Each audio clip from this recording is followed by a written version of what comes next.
Welcome, everybody. Today is August 7th, and we're here for our usual bi-weekly webinar. Today, I have a very interesting lineup of things. Today, I'm going to talk about how the market has been doing so far, how it's performed, which sectors are up, which sectors are down, what are the reasons for it, and also I have a very interesting topic today that I'm going to touch, which is why is the mortgage rate still high? Why has that not come down, and what is going to affect it for it to come down?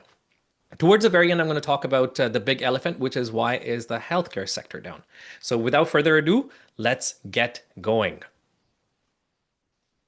So this is a list of the major indices and how they've been performing so far this year. So as you'll notice that since the year to date, S&P 500 is up 8.21%. NASDAQ, which is NDX, is up 11.15%. Dow Jones Industrial is up by 4.25%. And the Russell 2000 is up by 0.44%. Now, S&P 500's performance since the April low is sitting at 32%. So this is up 32%. And NASDAQ, since the April low, has been up by over 41%. So obviously the stock market has done really, really well. So any of the naysayers back in the day who were saying, oh, the stock market's going to crash, well, none of that has happened and nothing like that has transpired. These are the sector performances for the half of the year so far. So as you can see, the leading the pack has been technology. So technology has been up by 13.85%. Followed by utilities, industrials, basic materials, financials. And the ones that are doing very poorly right now are healthcare sectors and consumer cyclical. And leading the pack in the negative territory is the healthcare sector. Today, there's a lot more I'm going to discuss towards the end of this, so please stay tuned. I'm going to talk about why is healthcare down, what comprises of the healthcare sector, is everything down in the healthcare sector? Do we need to be concerned? So we'll discuss that in a bit. Now, I want to talk about something a little more seasonal. Now, I've spoken about these things in the past, but this is important to bring to your attention at this juncture, which is we are in August. So on the top, I have a chart that shows the performance of S&P 500 from the year 1950 all the way to 2024. And these bar charts have been categorized based on the following. So overall, since 1950, how has August and September performed, and essentially every month how it has performed over the past 50 years. Then over the past 20 years, over the past 10 years, and more importantly as well, post-election year, which is this specific year. So you'll notice that overall, since 1950s, August and September timeframe, these are the worst performing months of the whole year. So typically market comes to this point in time and starts to become volatile. And the black portion, or the black bars, which represent post-election year, you'll notice that they've also performed specifically poorly in August and September. And the table below also shows the performance of S&P 500 specifically in August during the second term of the post-election year. So second term, so this is the second term of President Donald Trump, and post-election year from 1950 to current year. So you'll notice in 1957, Eisenhower, what did the month of August look like? But minus 5.6%. During Nixon's time, minus 3.7% was the performance in August. Reagan's time, minus 1.2%, then Clinton, minus 5.7%, and so on and so forth. And right now for Donald Trump, we don't really know how it's going to perform, so we're going to find out. The average return of the S&P 500 in the month of August in this scenario, which is post-election, and also the second term, the S&P 500 gave a minus 3.4% return. Now, I do want to inform you guys that this is seasonality. This is not necessarily, I'm not saying that this is exactly how the market's going to behave. So I'm putting a disclaimer here. The past performance is not a guarantee of future success. So again, this is seasonality. We're going to see how it turns out, but I have a few more slides to discuss more about this. Now, let's look at the current setup of the S&P 500. So this is a screenshot I took this morning. Last Friday, something very important happened. We saw a meaningful decline last Friday, right here. Now, what's interesting about this decline is that it went below the 20-day simple moving average. This light red line, whatever you want to call it, is a 20-day SMA, which is simple moving average. So Since the late April, early May, so since this time, the S&P 500 notice was performing above or behave as staying above the 20-day simple moving average. And this remained above the 20-day moving average for a consecutive 68 days. That is absolutely phenomenal. So finally, last Friday, the market went below the below the 20-day moving average, and a couple days after that, it soon recovered. I would call this more like a healthy reset after a strong run. Remember, the stock market never goes up in a straight line, right? It always goes up and down, up and down, up and down. So whenever there is a pullback, remember, you can consider that as a healthy breather. Market saying, okay, I've gone up way too high for far too long. Let me just come down. So when the market dips to a 20-day simple moving average or a 50-day simple moving average, that's not abnormal. This is not time to panic. These are often what I call short-term corrections, and they typically just find a support and they move right back up. So rather than panic, we use this as a signal to watch. And maybe it's a time, it's an opportunity for many investors who were earlier thinking, oh, that, hey, have we missed the boat? And I've been telling people that no, market doesn't go up in a straight line, and seasonality says that the market typically becomes a little volatile around August, September timeframe. So that's precisely what has happened. So what we want to do is at this point, we want to zoom out and see what typically happens after sharp pullbacks after strong performances. So I have a chart here that shows the performance of S&P 500 in the past whenever it remained above the 20-day moving average for 60 days consecutively, and then it took a dip. And you notice, like, it just happened, right? Last Friday, the stock market, which remained above the 20-day moving average for 68 days, it took a dip. So this performance shows how did the stock market do, or S&P 500 do, if when it remained historically above the 60-day simple moving average and then it took a dip, what happened after that? So these kinds of performances happened in 1961, 64, 65, and so on and so forth, and most recently in 2025. And during those times, the stock market remained above the 20-day simple moving average for 94 days, 101 days, 70 days, and so on and so forth. And most recently remained up for 68 days. Here's what happened.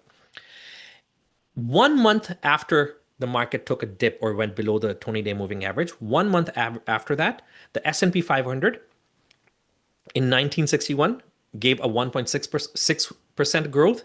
In 1964, 0.4%.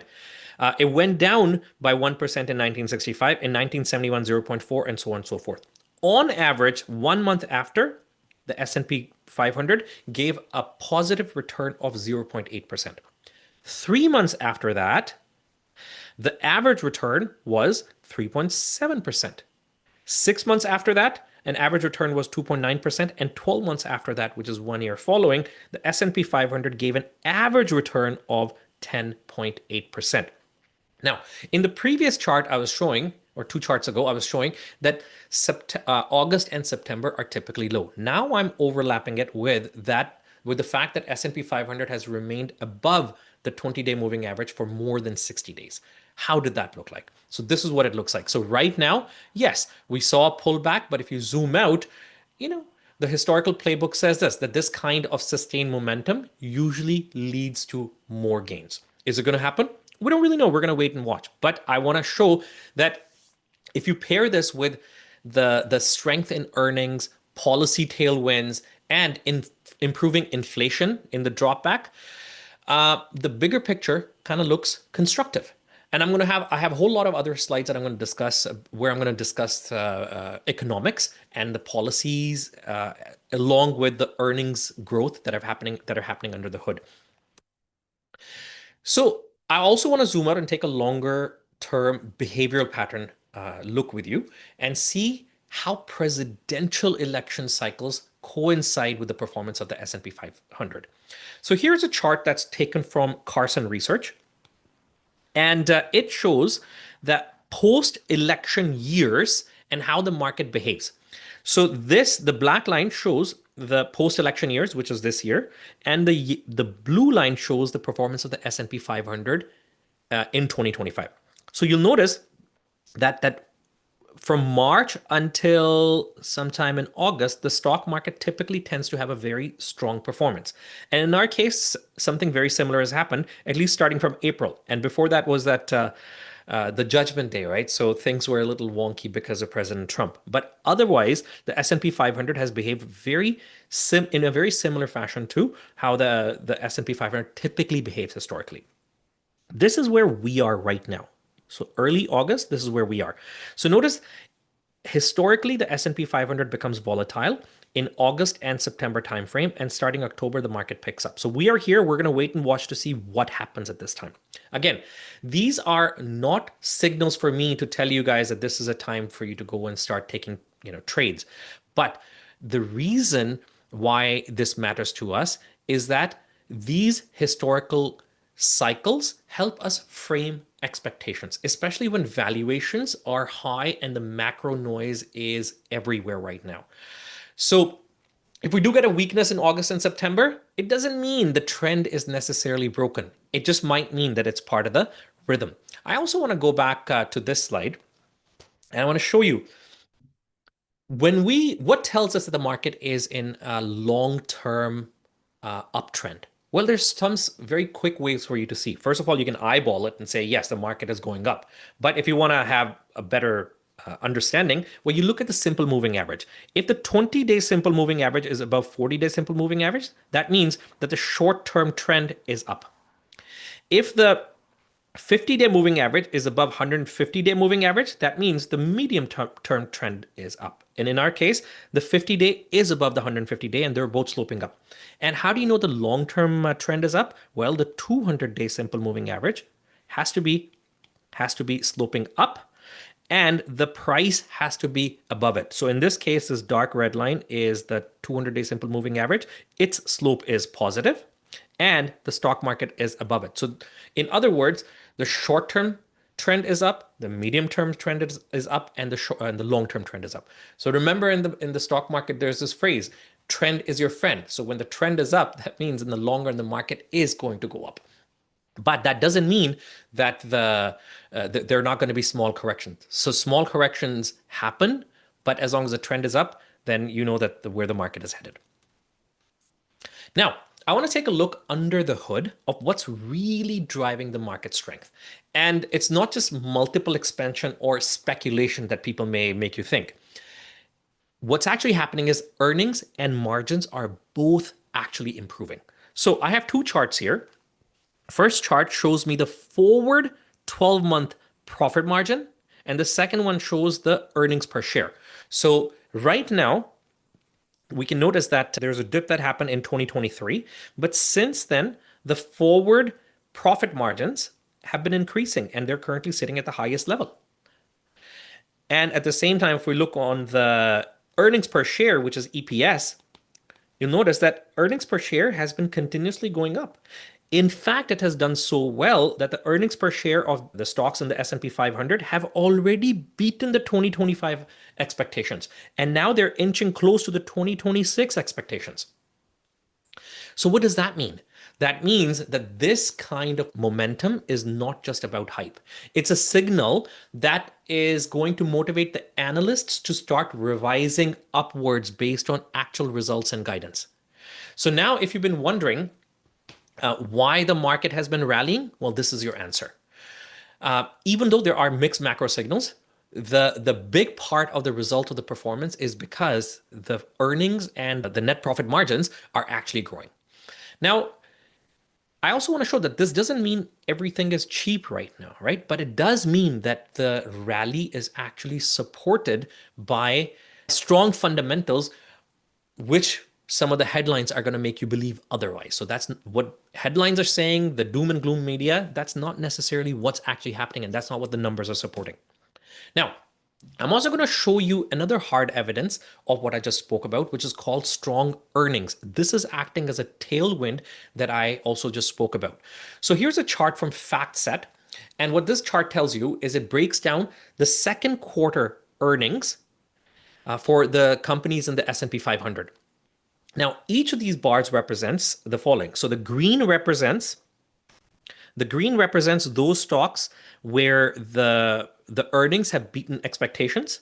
The red represents where earnings have not beaten expectations and or they were below expectations, and the yellow represents where the companies were in line with expectations. And have a look. What's actually happening? Information technology, check it out. 97% of the companies have beaten expectations for the Q2 earnings, and Q2 earnings have just come out. Communication services, 92%. Financial services, 90%. Real estate, 84. Consumer staples, 83. Industrials, 82. And on average for S&P 500, 82% of the companies have beaten expectations. And that is phenomenal. These are better results than the Q1 earnings, which I showed you in my last webinar. Healthcare, even though healthcare is not doing very well, check this out. 81% of the companies in healthcare have actually beaten expectations. And what is lagging, which are the poorest performance? Well, minerals, only 44% of the companies have beaten expectations, then followed by energy utilities from the other side. So when the companies keep beating estimates, while the macro environments are slowing, what does that tell you? It tells you that the margins are being managed well, and there is still demand and resilience in key sectors. And that's helped justify, at least partially, that the market has been rallying and why it has been rallying. Now, I want to shift gears and talk about valuation, because this is one area where investors are getting uneasy, right? So here are two charts. These are produced by a company called Yardeni Research. So these charts show us two important valuation metrics for the S&P 500. And what I've done is I've overlapped the charts because I want to show them in big size. So the one in the front, I've also increased its transparency so you can see what's happening in the chart behind. The chart on the top shows you forward PE ratio, okay, which is the price relative to the expected 12-month earnings in the future. So not current, but the expected earnings in the future. And the second one shows you the price to earnings to growth. So the PEG ratio, which adjusts the PE ratio based on the expected earnings growth. So as of late July, the forward PE of the S&P 500 is right here. It's sitting at almost 22 times earnings. Okay, which I want to be honest is on the high side compared to the historical return. So if you look at the history is historical performance of the forward PE ratio should be around 17x. We are right now sitting at 22x, which means based on the price to earning, the S&P 500 is looking expensive. But remember, if you went through my previous videos on the 5-minute filter and the 10-year filter, I showed you the comparison between price to earnings and price to earnings to growth. We know that the price to earnings, which is the top chart, it doesn't tell us a full story. This is where the bottom chart comes in, which is the PEG ratio. So right now, the PEG ratio of the S&P 500 is sitting at close to 1.4x or 1.4. So 1.4 is a PEG ratio, which seems to be in line with the historical PEG ratio of the S&P 500. Now, why do we do this? Because earning expectations are also rising. So PEG ratio is price to earning divided by the growth rate. So if the growth rate goes up, guess what? The PEG ratio goes down, which is actually what's happening. So if there is sufficient growth available or expectations are available for these companies, then guess what? The PEG ratio is going to become more sensible. This is why I would say when we look at the valuation point of view for the S&P 500, we're not in a bubble territory.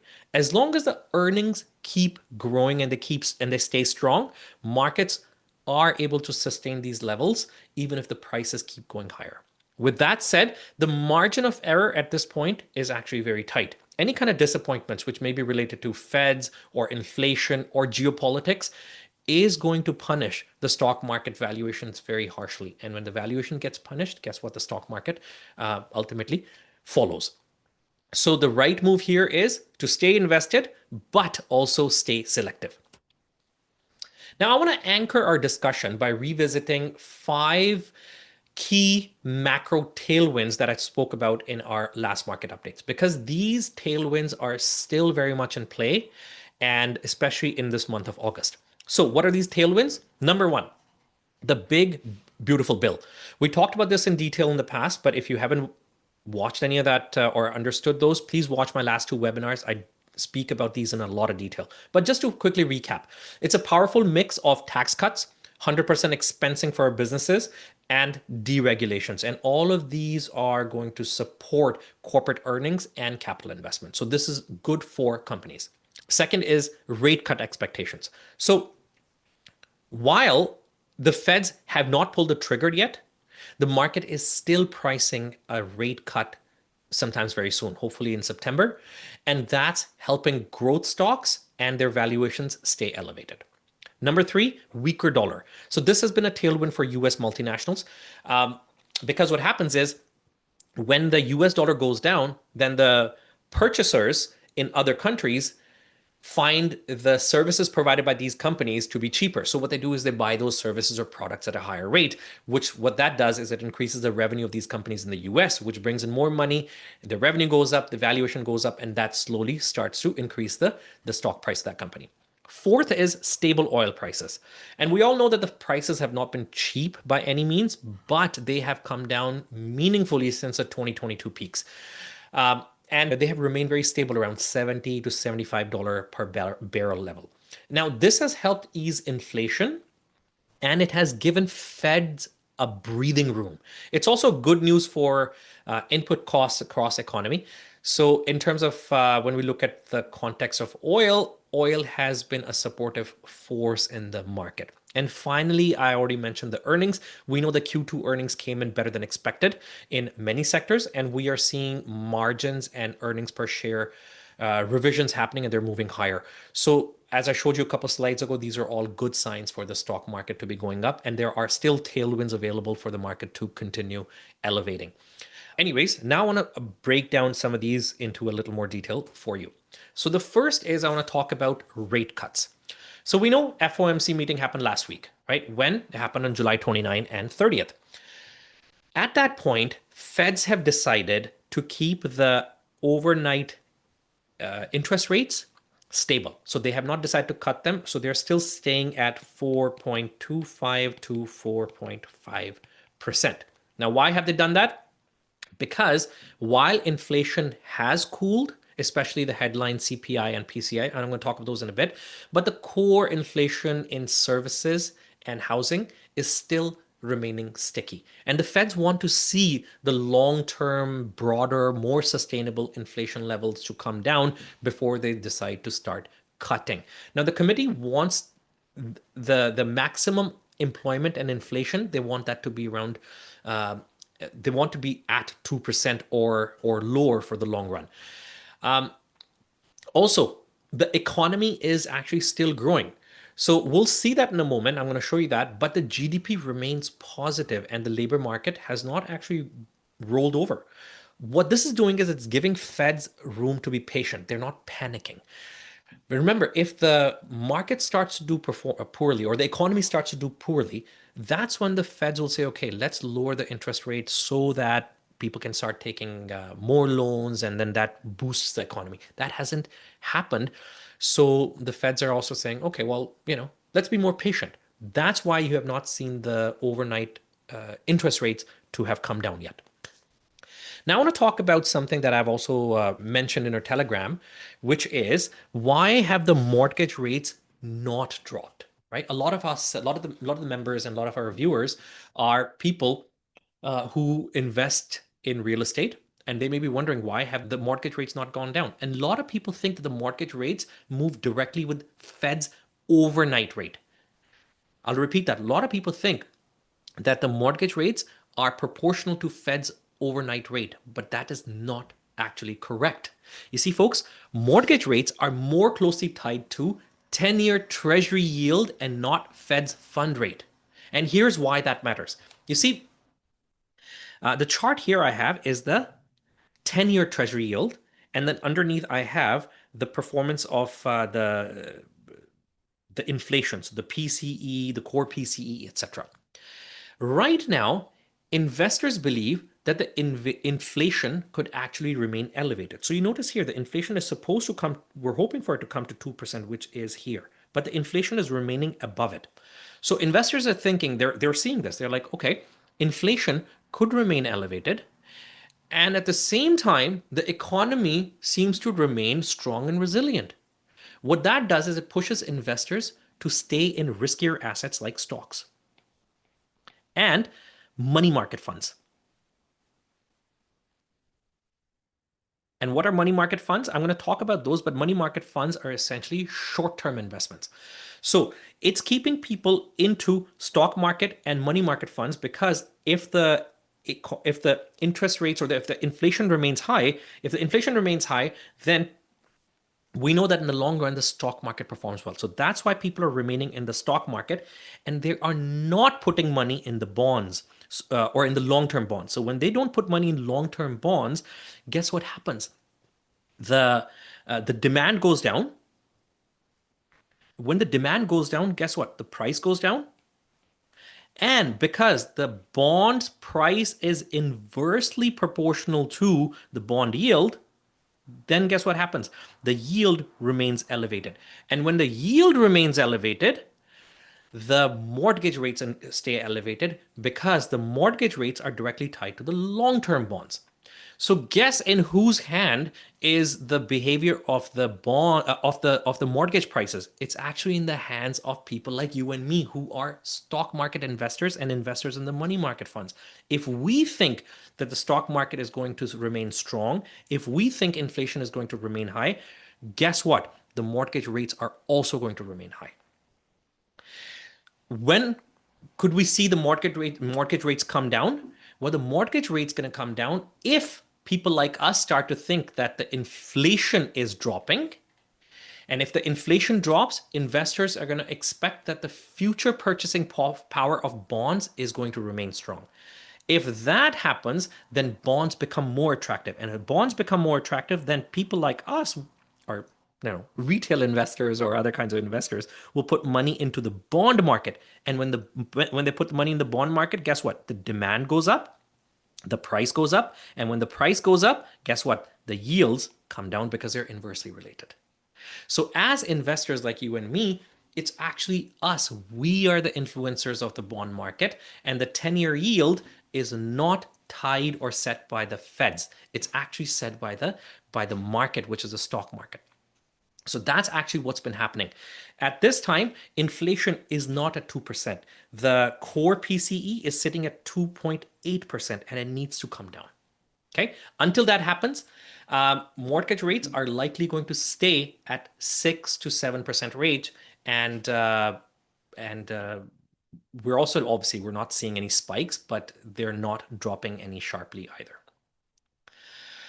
Now, earlier this year, we saw a lot of talk about potential US recession, especially in the Q1 when the GDP results came out. It came out negative. And the top portion is what I had shared in my webinar either last time or the time before. So please watch those webinars if you haven't done so, because I talk very deeply about why the Q1 figures were low. Now, with that said, at that time, I had also mentioned that there's an organization called Atlanta Fed, which monitors the GDP in real time. So when I showed you guys that the Q1 results had come and the market was panicking, they're like, "Oh my goodness, there's going to be a recession." And I told you guys, that's not really what's happening under. If you look at the real time performance. So at that time, I had said that while the market was showing a negative GDP, on 30th of April, the real-time GDP from Atlanta Fed was showing not a negative, but a positive GDP of 2.4%. And fast forward by another month, May 30th, it was showing at 3.8%. And then the Q2 GDP results came out. And look, instead of negative, it went up. So from negative, it went up to 3%. We have known this. So for all the people who have been watching our webinar, we've been talking about this, that the GDP is actually not negative. The reason it was negative was because a whole bunch of importers in the US wanted to avoid the increased tariffs that President Trump was going to pose. So they increased their imports, which basically the net imports went up. And imports are obviously outlays of money, right? So that is what brought the GDP down. So now the numbers are showing that the GDP is positive, and that means there is no recession. But there is a flip side to that. This also reduces pressure on the Feds to cut interest rates aggressively. So if the economy continues to grow, The feds can afford to stay cautious and more data dependent, which is exactly what they just said. And that's precisely what's happening right now. So if market continues to do better, well, let's not be surprised if the Feds say that, oh, we're going to keep waiting. So again, we don't know what's going to happen in the future, but this is what the market is currently showing. And as of 3rd of July, according to Atlanta Fed, actually, sorry, as of 1st of August, according to Atlanta Fed, the GDP results live are sitting at 2.1%. Again, positive, albeit lower than the 3.0% we saw, but still positive. Here's a chart of the US dollar index. Now, this comes in handy too because it shows us how the multinationals behave. Now, what you can see is this is a US dollar index. It's showing that the US dollar is actually softening. But interestingly, it's following a very consistent moving average support. So it seems to keep bouncing, and it has again bounced. Now, although the dollar has retreated, I would say that it has retreated in a very controlled way. And it's happening right as the expectations for US rate cuts are building. Now, here's why this matters to us as investors. Because what happens is, you see, a weak dollar is a tailwind for multinational US companies. It actually is a boost for the stock market. And how? Because it makes US exports more competitive overseas. It boosts overseas revenues when converted back to US dollars. And that's a great thing for large cap companies in sectors like technology, industrials, healthcare, many of which operate globally. So in the short term, the dollar's weakness is actually helping corporate earnings and it's supporting the market rally. But on the flip side, a weakening US dollar is also inflationary. Why? Because the imported goods like commodities, oils that US imports, well, that's going to become more expensive. And when that becomes more expensive, it increases inflation. And that's a tension that we're currently living in. The same US dollar weakness that's helping the earnings could also delay a drop in mortgage rates because it's keeping inflation sticky. So we have to balance both sides. It's a near term equity tailwind, as I mentioned to you, but it's also inflationary. So if inflation reaccelerate because the US dollar is low, it's going to keep long-term yields at a higher level, which is also going to keep the borrowing costs high, and the mortgage rates are not going to come down that quickly. So the bottom line is that this is good for the stocks for now, but it's also one of those tailwinds that could become a headwind or a friction point for inflation because inflation can flare up and carry on going up and not looking that good for the mortgage rates at that time. Now, folks, I already discussed about this, but I'm going to talk about money market funds because we know that the mortgage rates are connected to 10-year Treasury yield. I've already spoken about that. So the 10-year Treasury yield, I also mentioned, is directly influenced by investors like you and me. Feds are not able to control the long-term Treasury yield, but we know they are able to control the overnight lending rates, but overnight lending rates are directly tied to short-term yields. And short-term yields is what is connected with money market funds. So right now, we know that the Feds have kept the short-term rates high. What that does is directly impacts money market funds returns. So as Feds keep the rates high, the money market funds give higher rate of returns, which is currently sitting at 5% right now, thanks to the Fed's overnight rate of 4.25 to 4.5%. So this is keeping the money market rate, they're giving somewhere close to or approximately 5%. What this does is many cautious investors, especially institutions and retirees, they feel that the money market funds are safe. They're obviously very liquid. And the 5% seems to be a decent return for those kinds of people. Consequently, because of this, as of the 30th of July, $7 trillion are parked in money market funds. Let me write that again. $7 trillion are parked in money market funds. Now, for these types of investors who are cautious, even though inflation has come down, obviously it's not sitting at 2% target, but for these investors, there is hesitation to lock money in the long-term bonds or in equities when the short-term yields are still attractive. So a portion of this cash is right now, which is $7 trillion, is waiting for clarity either from rate cuts, which could make the money market funds less attractive, or a stock market correction to re-enter into the stock market, or there is a buying opportunity in bonds. So if the Feds, or when the Feds come and say, okay, we want to cut interest rates, then the money market funds are going to become less attractive. So then this could become an opportunity for some of this money to move into the stock market, which is going to fuel the stock market. So at this time, I would say that this is not a vote of confidence for long-term treasuries just yet, because that has to be influenced by inflation. Inflation has to come under control, growth has to slow, and the Feds have to start cutting aggressively. But when that happens, a rotation out of this is likely, which hasn't happened yet, but we're going to wait and see how that goes. But this is also tied to the mortgage rates because short-term rates are attractive. So the money, instead of going to long-term, is sitting in short-term investments. So if it's sitting in short-term investment, the long-term treasury are not getting investments, which means the yields are staying high, which also means the mortgage rates are staying high. Now, I had mentioned in our Telegram group that I'm going to talk about healthcare. So we know that the healthcare sector is not doing well, and it's a topic that keeps coming. So let's touch a bit on this. So I want to first of all start zooming out on this, and I want to show you a comparison of the healthcare sector whose ETF is XLV, and I can compare it with the S&P 500 in our favorite trading view. So you'll notice this chart shows you a performance of the XLV in comparison to the S&P 500. And if we zoom out, we'll notice that right now, XLV in comparison to S&P 500 is sitting at its almost lowest level since the dot-com bubble.